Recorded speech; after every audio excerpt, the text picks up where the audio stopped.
বিসমিল্লাহির রহমানির রহিম। যারা আমার সঙ্গে আছেন সবাইকে আসসালামু আলাইকুম। আজকে দুই ছোট ডাক্তার বিশেষ কারণে আমার বাসায় আসছে, আর সেই সঙ্গে নিয়ে এসেছে কুরবানির গোশ।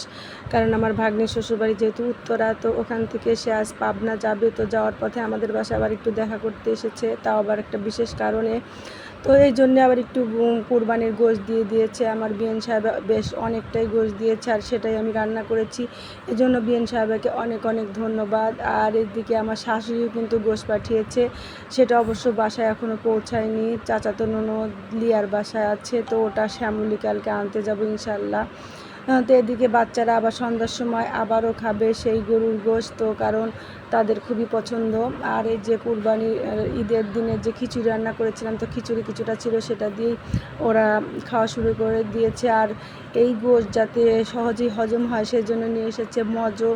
তো মজো আসলে কুরবানির গোশ পেটে যাওয়ার আগের থেকে মেয়েদের পেটে মজো যাওয়া শুরু করে দিয়েছে। 2 লিটারের মজো শেষ করে ফেলেছে প্রায়।